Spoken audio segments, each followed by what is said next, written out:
வணக்கம். மதிமுகம் செய்திகள். இன்றைய முக்கிய நிகழ்வுகளை பார்ப்பதற்கு முன்பாக தலைப்புச் செய்திகளை பார்க்கலாம்.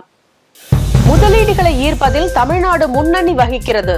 சென்னையில் நடைபெறும் உலக முதலீட்டாளர்கள் மாநாட்டில் முதலமைச்சர் மு.க.ஸ்டாலின் பெருமிதம். திமுக தலைமையிலான தமிழக அரசு எல்லோருடைய அன்பையும் செல்வாக்கையும் பெற்றுள்ளது. மதிமுக பொதுச் செயலாளர் வைகோ பேட்டி. பொங்கல் பரிசு தொகுப்புடன் 1000 வழங்கப்படுவதற்கான டோக்கன் விநியோகம். டோக்கன்களில் குறிப்பிட்ட தேதியில் பரிசு தொகுப்பை பெற்றுக்கொள்ள அறிவுறுத்தல். சென்னையில் நாளை நடைபெறவிருந்த தேர்தல் ஆணையர் கூட்டம் ஒத்திவைப்பு. தேதி பின்னர் அறிவிக்கப்படும் என இந்திய தேர்தல் ஆணையம் அறிவிப்பு. தமிழ்நாட்டில் 4 நாட்கள் ஓரிரு இடங்களில் கனமழைக்கு வாய்ப்பு. திருநெல்வேலி, ராமநாதபுரம் மாவட்டங்களில் கனமழை பெய்யக்கூடும் என எச்சரிக்கை. விரிவான செய்திகள். இந்தியாவின் முன்னோடி மாநிலமாக தமிழ்நாடு திகழ்வதாக உலக முதலீட்டாளர்கள் மாநாட்டில் முதலமைச்சர் மு.க.ஸ்டாலின் தெரிவித்துள்ளார். தமிழகத்திற்கு உலக அளவில் தொழில் முதலீடுகளை ஈர்ப்பதற்காக ரத்தம்பாக்கத்தில் உள்ள சென்னை வர்த்தக மையத்தில் உலக முதலீட்டாளர்கள் மாநாடு இன்று மற்றும் நாளை என 2 நாட்கள் நடைபெறுகிறது. இந்த மாநாட்டின் அதிகாரப்பூர்வ பங்குதாரர் நாடுகளாக Singapore, Korea, England, Japan, France, Australia, Germany, Denmark மற்றும் அமெரிக்கா ஆகிய 9 நாடுகள் பங்கேற்றுள்ளன. மாநாட்டை தொடங்கி வைத்த முதலமைச்சர் மு.க.ஸ்டாலின் தமிழ்நாடு அரசின் செமிகண்டக்டர் மற்றும் மேம்பட்ட உற்பத்தி கொள்கையை வெளியிட்டார். இதில் பல்வேறு நிறுவனங்கள் தமிழ்நாட்டில் தொழில் தொடங்கவும் முதலீடு செய்யவும் தொழிலை விரிவுபடுத்தவும் புரிந்துணர்வு ஒப்பந்தம் செய்துள்ளன. ஹுண்டாய் மோட்டார் நிறுவனம் தமிழ்நாட்டில் கடந்த ஆண்டு 20,000 கோடி ரூபாய் முதலீடு செய்திருந்த நிலையில் தற்போது கூடுதலாக 6,000 கோடி ரூபாய் முதலீடு செய்ய உள்ளது. தமிழ்நாட்டில் உள்ள தனது உற்பத்தி ஆலையை விரிவாக்கம் செய்யும் விதமாக JSW நிறுவனம் திருநெல்வேலி, தூத்துக்குடி மாவட்டங்களில் 10,000 கோடி ரூபாய் முதலீடு செய்ய உள்ளது. ஆட்டோமொபைல், தகவல் தொழில்நுட்பம் என பல்வேறு துறைகளில் TVS நிறுவனம் 5,000 கோடி ரூபாய் முதலீடு செய்கிறது. இதன் மூலம் 500 பேருக்கு வேலை வாய்ப்பு கிடைக்கும் என கூறப்பட்டுள்ளது. மிஷுபிஷி எலக்ட்ரானிக்ஸ் நிறுவனம் தமிழ்நாட்டில் 200 கோடி ரூபாய் முதலீடு செய்ய புரிந்துணர்வு ஒப்பந்தம் செய்துள்ளது. ரிலையன்ஸ் குழுமத்தின் ஜியோ நிறுவனம் தமிழ்நாட்டில் 35,000 கோடி ரூபாய் முதலீடு செய்துள்ளது. இது தொடர்பாக காணொலி காட்சி மூலம் ரிலையன்ஸ் குழும தலைவர் முகேஷ் அம்பானி உரையாற்றினார். அப்போது மு.க.ஸ்டாலின் தலைமையிலான தமிழ்நாடு அரசு நாட்டிலேயே தொழில் நிறுவனங்களுக்கு இணக்கமான மாநிலங்களில் முன்னிலையில் உள்ளதாக பாராட்டு தெரிவித்தார். மாநாட்டில் பேசிய முதலமைச்சர் மு.க.ஸ்டாலின் சென்னையில் பெய்து வரும் மழை போல இந்த மாநாட்டின் மூலம் முதலீடுகளும் மழையாக பெய்யும் என நம்புவதாக தெரிவித்தார். உலக முதலீட்டாளர்கள் மாநாட்டிற்கு வந்து தமிழ்நாட்டிற்கு பெருமை சேர்த்த ஒன்றிய அமைச்சருக்கு பாராட்டு தெரிவித்த அவர் பல்வேறு வகையில் இந்தியாவின் முன்னோடி மாநிலமாக தமிழ்நாடு திகழ்வதாகவும் பொருளாதார வளர்ச்சியில் அதிவிரைவு வேகத்தில் தமிழ்நாடு பயணிப்பதாக தெரிவித்தார். இளைஞர்களின் திறனுக்கேற்ற வேலைகளை உறுதி செய்து தருகிறோம். திறமையான இளைய சக்தியை உருவாக்கி தர்றதை நோக்கமாக கொண்டது இன்றைய தமிழ்நாடு அரசு. கல்வியிலும் வேலைவாய்ப்பிலும் பெண்களை முன்னிலைப்படுத்துறது. தமிழ்நாடு முன்னிலை மாநிலமாக திகழ்ந்தது. இந்தியாவினுடைய முதல் பெண் மருத்துவர் டாக்டர் முத்துலட்சுமி ரெட்டி தமிழ்நாட்டில் இருந்து தான் உருவானாங்க. தந்தை பெரியார், பேரறிஞர் அண்ணா, முத்தமிழறிஞர் கலைஞரோட அடியொற்றி பெண்களுக்கு சமூக, கல்வி, பொருளாதார, அரசியல் ரீதியாக அதிகாரம் அளிக்கிற திட்டங்கள் இந்தியாவுக்கே முன்னோடியாக செயல்படுத்திட்டு வரோம். பொருளாதார வளர்ச்சியில் அதிவிரைவு பாதையில் பயணித்து கொண்டிருக்கும் தமிழ்நாட்டுக்கு கூடுதல் முதலீடுகளை ஈர்க்கும் மூலமாக மேலும் தொழில் வளர்ச்சிக்கு இந்த மாநாடு வழிவகுத்து கொடுக்கும். முன்னணி முதலீட்டாளர்கள், வணிக அமைப்புகள், நிதி நிறுவனங்கள் மற்றும் நிகழ்வில் கலந்து கொண்டிருக்கக்கூடிய எல்லோருக்கும் இந்த மாநாடு மிகவும் பயனுள்ளதாக அமையும்னு நான் உறுதியளிக்கிறேன். தொடர்ந்து பேசிய ஒன்றிய அமைச்சர் பியூஷ் கோயல் பிரதமரின் இதயத்தில் தமிழக வளர்ச்சிக்கு தனி இடம் உள்ளதாக தெரிவித்தார். இந்தியாவின் பண்பாட்டிற்கு தமிழக கலாச்சாரம் அளித்து வரும் பங்கு மிக பெரியது என்றும் இந்தியாவின் கலாச்சார தொடர்புகளை பிரதிபலிக்கவே காசி சங்கமம் போன்ற நிகழ்வுகள் நடத்தப்படுவதாக தெரிவித்தார். திமுக தலைமையிலான தமிழக அரசு எல்லோருடைய அன்பையும் செல்வாக்கையும் பெற்றுள்ளதாக மதிமுக பொதுச் செயலாளரும் மாநிலங்களவை உறுப்பினருமான வைகோ பெருமிதம் தெரிவித்துள்ளார். தூத்துக்குடி மாவட்டம் கோவில்பட்டியில் செய்தியாளர்களை சந்தித்த வைகோ திமுக தலைமையிலான தமிழக அரசு எல்லோருடைய அன்பையும் செல்வாக்கையும் பெற்றுள்ளதாக தெரிவித்தார். விவசாயிகளின் கஷ்டங்களை உணர்ந்து முதலமைச்சர் செயல்பட்டு வருவதாகவும் அவர் தெரிவித்தார். தமிழகத்தை இந்தியாவுக்கு வழிகாட்டுகின்ற மாநிலமாக திராவிட மாடல் ஆட்சியை அன்பு சகோதரர் மாண்புமிகு தளபதி ஸ்டாலின் அவர்கள் நடத்தி வருகிறார்கள். இன்றைக்கும் உலக முதலீட்டாளர்களுடைய மாநாட்டை இன்றும் நாளையும் வைத்து உலகத்திலேயே செல்வம் நிறைந்த நாடு நம்முடைய நாடு, அது தமிழ்நாடு, தமிழ்நாடு எனும் மாநிலம் என்ற நிலையை உருவாக்க தளபதி ஸ்டாலின் அவர்கள் பெருமுயற்சி எடுத்துக் கொண்டிருக்கிறார்கள்.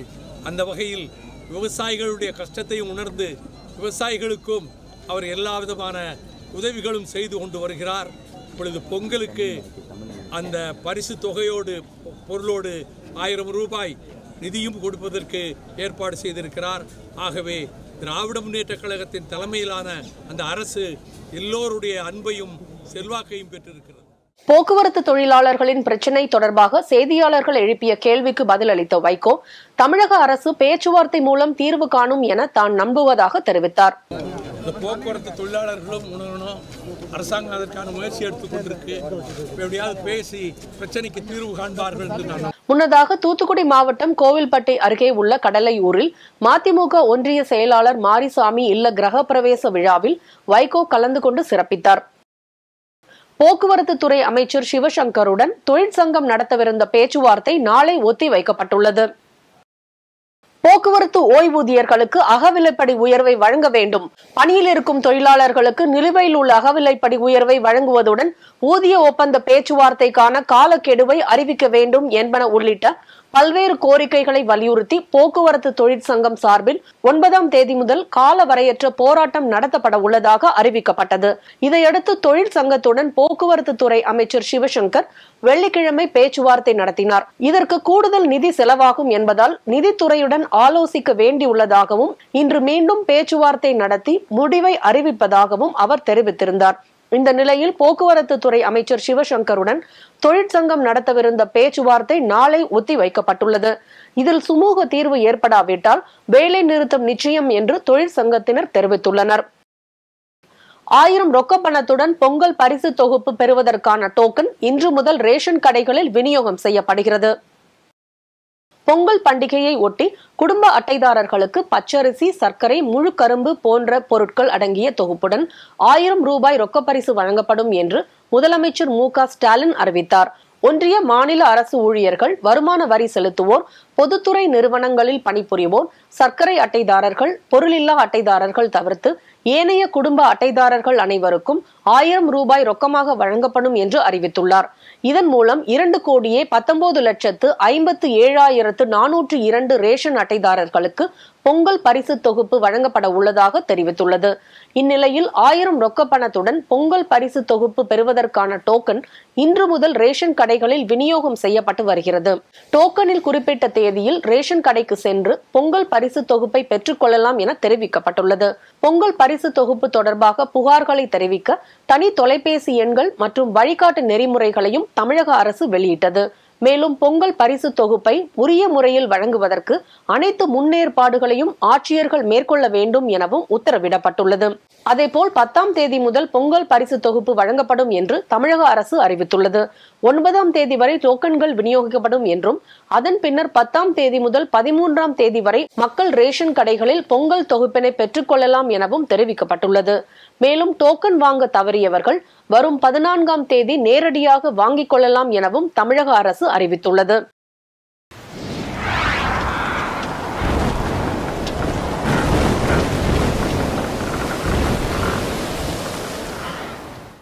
திருநெல்வேலி, ராமநாதபுரம், தூத்துக்குடி, திருவள்ளூர் மாவட்டங்களில் நாளை கனமழை பெய்யக்கூடும் என வானிலை ஆய்வு மையம் தெரிவித்துள்ளது. தென்மேற்கு வங்கக்கடல் பகுதிகளில் ஒரு வளிமண்டல கீழடுக்கு சுழற்சி நிலவுகிறது. தென்கிழக்கு அரபிக்கடல் பகுதிகளில் ஒரு வளிமண்டல கீழடுக்கு சுழற்சி நிலவுகிறது. இதன் காரணமாக தமிழகத்தில் அநேக இடங்களிலும், புதுவை மற்றும் காரைக்கால் பகுதிகளிலும் இடி மின்னலுடன் கூடிய லேசானது முதல் மிதமான மழை பெய்யக்கூடும் என தெரிவிக்கப்பட்டுள்ளது.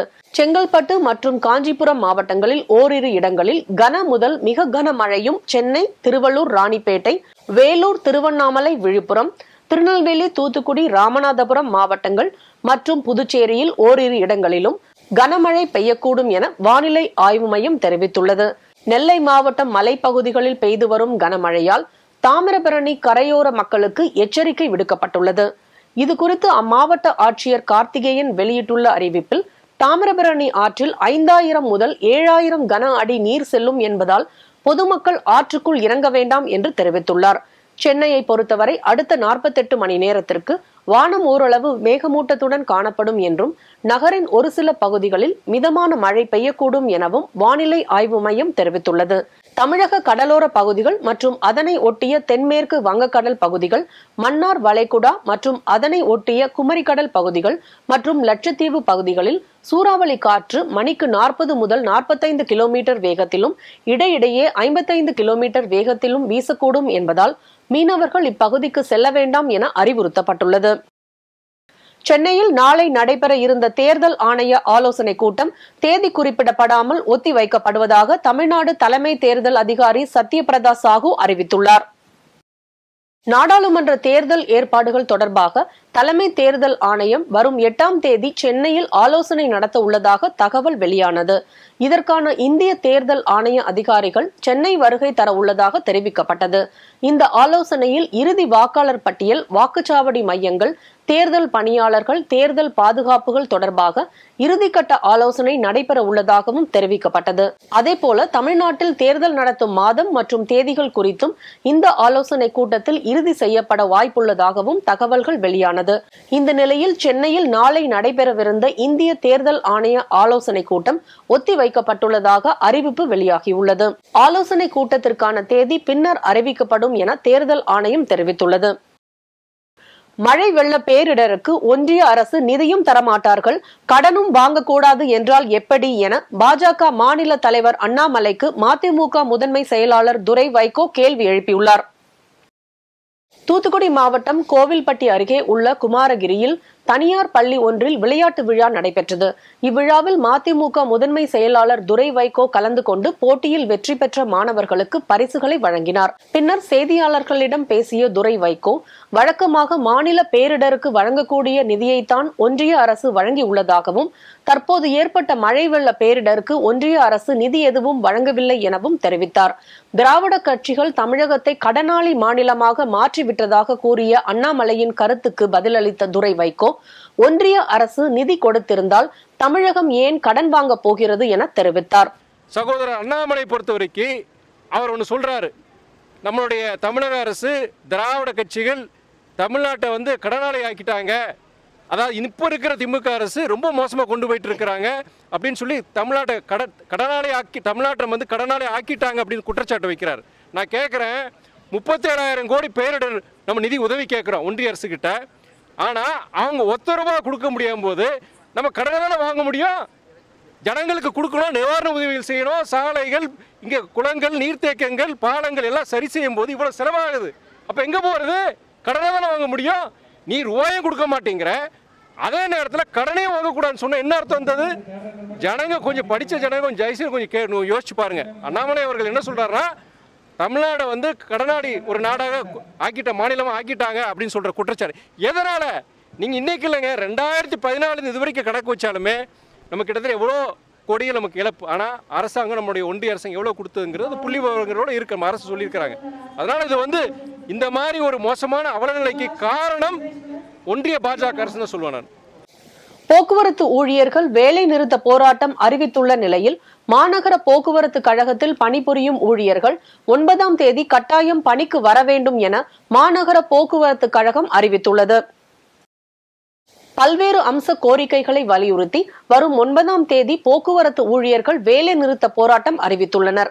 இந்நிலையில் மாநகர போக்குவரத்து கழகத்தில் பணிபுரியும் ஓட்டுநர்கள், நடத்துனர்கள் உட்பட போக்குவரத்து பணியாளர்கள் அனைவரும் வரும் 9ஆம் தேதி கட்டாயம் பணிக்கு வர வேண்டும் என்று சென்னை மாநகர போக்குவரத்து கழகம் உத்தரவிட்டுள்ளது. மேலும் வார விடுமுறை அல்லது பணி ஓய்வில் இருப்பவர்களும் உடனடியாக பணிக்கு திரும்ப வேண்டும் என்றும், தொடர் வேலை நிறுத்த போராட்டம் காரணமாக பணிக்கு வராத தொழிலாளர்கள் மீது சட்டப்படி ஒழுங்கு நடவடிக்கையும், போராட்டத்தில் கலந்து கொள்ள தூண்டுபவர்கள் மீது கடும் நடவடிக்கையும் எடுக்கப்படும் என தெரிவிக்கப்பட்டுள்ளது. டெல்லியில் நிலவும் குளிர் காரணமாக 5ஆம் வகுப்பு வரையிலான மாணவர்களுக்கு ஜனவரி 12ஆம் தேதி வரை விடுமுறை அறிவித்து டெல்லி அரசு உத்தரவிட்டுள்ளது. வட மாநிலங்களில் கடந்த சில நாட்களாக கடும் பனிப்பொழிவு நிலவி வருகிறது. இதனால் ரயில்வே சேவை பாதிக்கப்பட்டது. டெல்லி ரயில் நிலையத்திற்கு வரும் ஜமுதாபி டெல்லி விரைவு ரயில் உள்பட 22 ரயில்கள் தாமதம் ஏற்பட்டது. குறிப்பாக தலைநகர் டெல்லியில் அதிக அளவிலான பனிமூட்டம் காணப்படுவதால் மக்களின் இயல்பு வாழ்க்கை கடுமையாக பாதிக்கப்பட்டுள்ளது. இந்நிலையில் டெல்லியில் நிலவும் குளிர் காரணமாக 5ஆம் வகுப்பு வரையிலான மாணவர்களுக்கு ஜனவரி 12ஆம் தேதி வரை விடுமுறை அறிவித்து டெல்லி மாநில அரசு உத்தரவிட்டுள்ளது. இணை நோய் உள்ளவர்கள் பொது இடங்களில் முகக்கவசம் அணிந்து செல்லுமாறு அமைச்சர் மா சுப்பிரமணியன் அறிவுறுத்தியுள்ளார். திருப்பத்தூர் மாவட்டம் ஆம்பூர் அரசு மருத்துவமனையில் உள்ள உள் நோயாளிகள் மற்றும் புற நோயாளிகளின் சிகிச்சை குறித்து சுகாதாரத்துறை அமைச்சர் மா சுப்பிரமணியன் கேட்டறிந்தார். மேலும் மருத்துவமனையில் உள்ள சிடி ஸ்கேன் ஆய்வகத்தில் ஆய்வு மேற்கொண்ட பின்னர் ஆம்பூர் அரசு மருத்துவமனையில் ரூபாய் 24 கோடியே 31 லட்சம் மதிப்பீட்டில் கட்டப்பட்டு வரும் 6 மாடி புதிய கட்டிட பணியை ஆய்வு மேற்கொண்டார். பின்னர் செய்தியாளர்களிடம் பேசிய அமைச்சர், இணை நோய் உள்ளவர்கள், கர்ப்பிணி தாய்மார்கள் புதிய வகை கொரோனா பாதிக்கப்பட்டால் மருத்துவமனைக்கு சென்று சிகிச்சை பெற வேண்டும் என அறிவுறுத்தினார். பொது சுகாதாரத்துறை ஒரு பொது அறிவிப்பு வெளியிட்டிருக்கிறோம். அதன்படி நோய் எதிர்ப்பு சக்தி குறைவாக இருப்பவர்கள், வயது முதிர்ந்தவர்கள், கர்ப்பிணி தாய்மார்கள், அவங்கெல்லாம் வெளியில அது இணை நோய் உள்ளவர்கள், கோமார்பிடிட்டிஸ், இவங்கெல்லாம் வெளியில போகும்போது, பொது இடங்களுக்கு போகும்போது முகக்கவசங்கள் அணிந்து செல்வதும், கைகளை அடிக்கடி சோப்பு போட்டு கழுவிக் கொள்வதும், தனிமனித இடைவெளியை கடைபிடிப்பதும் நல்லது என்று அறிவுறுத்தப்பட்டிருக்கிறது. அதை செய்தாலே. சபரிமலைக்கு வரும் பக்தர்களிடம் உணவகங்களில் கூடுதல் விலை வசூலிக்க கூடாது என கேரள உயர்நீதிமன்றம் உத்தரவிட்டுள்ளது. ஐயப்ப பக்தர்கள் அங்குள்ள உணவகங்களில் சாப்பிடும்போது கூடுதல் விலை வசூலிப்பதாக புகார்கள் எழுந்தன. புகாரை அடுத்து உயர்நீதிமன்றம் நீதிபதிகள் அனில் கே நரேந்திரன், கிரீஷ் அமர்வு தாமாக முன்வந்து விசாரணை மேற்கொண்டனர். இதையடுத்து கூடுதல் விலை வசூலிக்கும் உணவகங்கள் மீது நடவடிக்கை எடுக்க கோரி நீதிபதிகள் உத்தரவிட்டனர். பல்வேறு மாவட்டங்களில் நடைபெற்ற தகவல்களை களத்தில் மதிமுகம் பகுதியில் பார்க்கலாம்.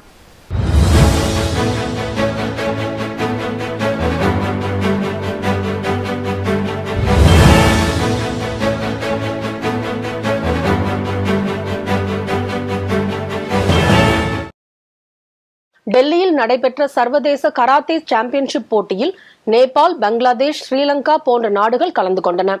தமிழகத்தை சேர்ந்த சேலஞ்சர்ஸ் ஸ்போர்ட்ஸ் அகாடமி தலைமை பயிற்சியாளர் டாக்டர் சுரேஷ் மற்றும் துணை பயிற்சியாளர் கவிதா தலைமையில் 20க்கும் மேற்பட்ட மாணவ மாணவிகள் பங்கேற்றனர். இதில் 8 பேர் முதல் பரிசையும், 10 பேர் 2வது பரிசையும், 4 பேர் 3வது பரிசையும் பெற்று தமிழகத்திற்கு பெருமை சேர்த்தனர்.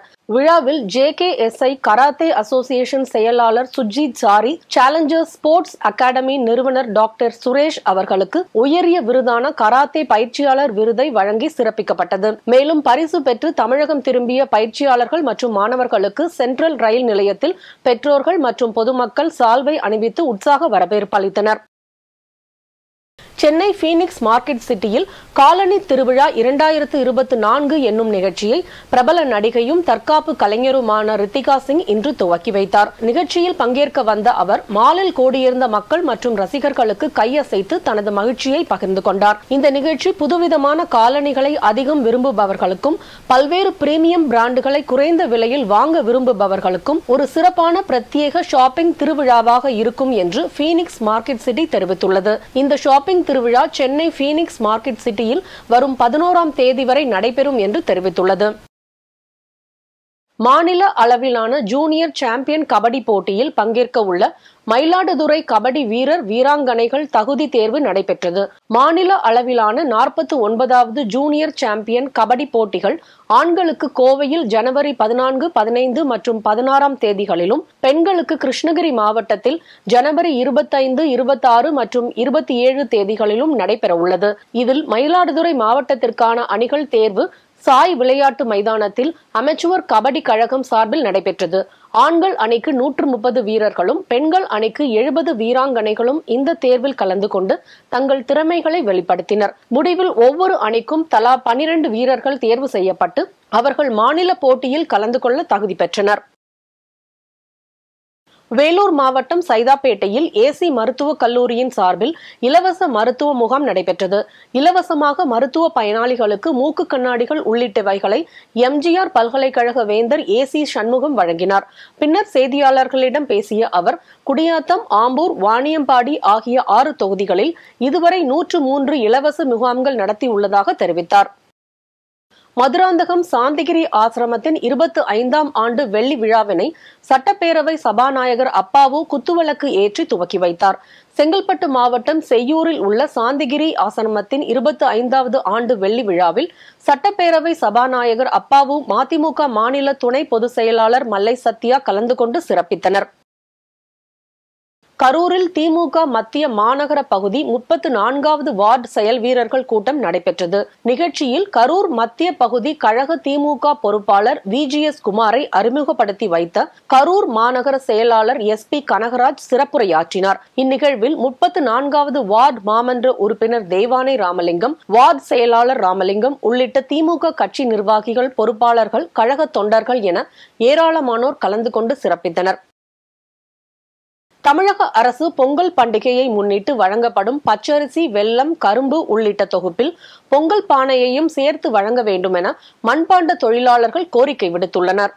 ஆண்டுதோறும் வழங்கக்கூடிய பொங்கல் திருநாளின் போது நியாய விலைக்கடையில் வழங்கக்கூடிய கரும்பு, அரிசி, வெல்லம் இதனுடன் ஒரு மண்பானையும் சேர்த்து வழங்கினால் இந்த தொழில் அழிவதிலிருந்து மீட்கப்படும். எல்லாரும் இந்த தொழில் விட்டு வெளியில் போனோம், எல்லாருமே இந்த தொழில் நாங்கள் திரும்ப வந்துடுவோம். அரசுகிட்ட எங்களுக்கு வேறு எந்த கோரிக்கையும் கிடையாது. நாங்கள் செஞ்சு நாங்களுடைய எங்கள் வாழ்வாதாரத்தை பிரிக்கிறோம்.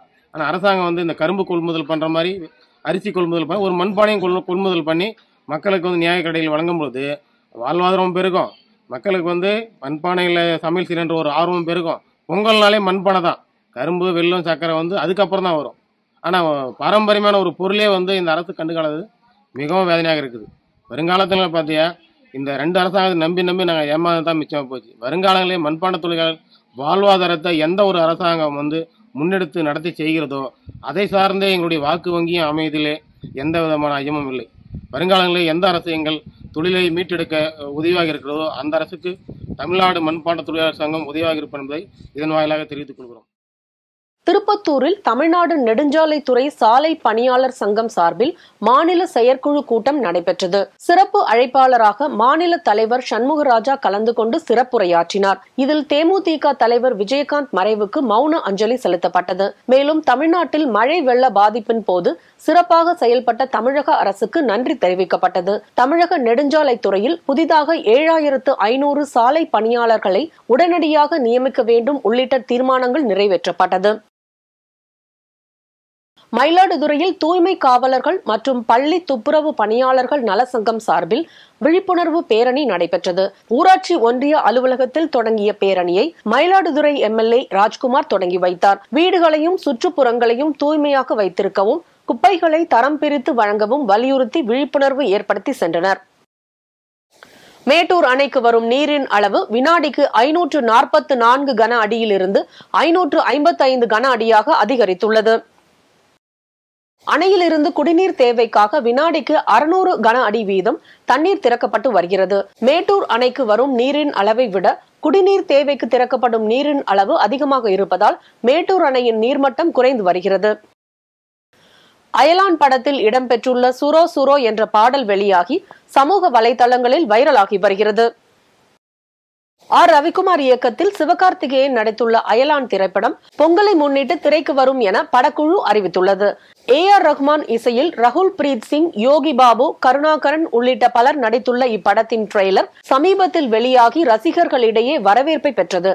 இந்நிலையில் அயலான் படத்தில் இடம்பெற்றுள்ள சுரோ சுரோ என்ற பாடல் வெளியாகி சமூக வலைதளங்களில் வைரலாகி வருகிறது. போலந்து நாட்டை சேர்ந்த வலர்ஜன் ரோம்னாவுஸ்கி என்பவர் கொட்டும் மழையில் கிட்டத்தட்ட 3 மணி நேரம் பனியில் மூழ்கி சாதனையை படைத்துள்ளார். பிரான்ஸ் நாட்டை சேர்ந்த ரோமைன் வாண்டன்டோஃப் 2 மணி 35 நிமிடங்கள் 33 வினாடிகள் ஐஸ் கட்டிகள் அடங்கிய பெட்டிக்குள் இருந்து சாதனை படைத்துள்ளார். இந்நிலையில் ரோமானோஸ்கி 3 மணி நேரம் 28 வினாடிகள் ஐஸ் கட்டிகள் அடங்கிய பெட்டிக்குள் இருந்து வெற்றிகரமாக அந்த சாதனையை முறியடித்து புதிய சாதனையை படைத்துள்ளார். மேலும் கின்னஸ் உலக சாதனைகளுக்கு ரோமானோஸ்கியின் வீடியோவை பகிர்ந்துள்ளார். மீண்டும் தலைப்புச் செய்திகள். முதலீடுகளை ஈர்ப்பதில் தமிழ்நாடு முன்னணி வகிக்கிறது. சென்னையில் நடைபெறும் உலக முதலீட்டாளர்கள் மாநாட்டில் முதலமைச்சர் மு.க. ஸ்டாலின் பெருமிதம். திமுக தலைமையிலான தமிழக அரசு எல்லோருடைய அன்பையும் செல்வாக்கையும் பெற்றுள்ளது. மதிமுக பொதுச் செயலாளர் வைகோ பேட்டி. பொங்கல் பரிசு தொகுப்புடன் 1000 வழங்கப்படுவதற்கான டோக்கன் விநியோகம். டோக்கன்களில் குறிப்பிட்ட தேதியில் பரிசு தொகுப்பை பெற்றுக்கொள்ள அறிவுறுத்தல். சென்னையில் நாளை நடைபெறவிருந்த தேர்தல் ஆணையர் கூட்டம் ஒத்திவைப்பு. தேதி பின்னர் அறிவிக்கப்படும் என இந்திய தேர்தல் ஆணையம் அறிவிப்பு. தமிழ்நாட்டில் 4 நாட்கள் ஓரிரு இடங்களில் கனமழைக்கு வாய்ப்பு. திருநெல்வேலி, ராமநாதபுரம் மாவட்டங்களில் கனமழை பெய்யக்கூடும் என எச்சரிக்கை. இத்துடன் செய்திகள் நிறைவடைந்தன. மீண்டும் செய்திகள் காலை 8 மணிக்கு. மேலும் செய்திகளை தெரிந்து கொள்ள மதிமுகம் பிரைம் யூடியூப் தளத்தில் இணைந்திருங்கள்.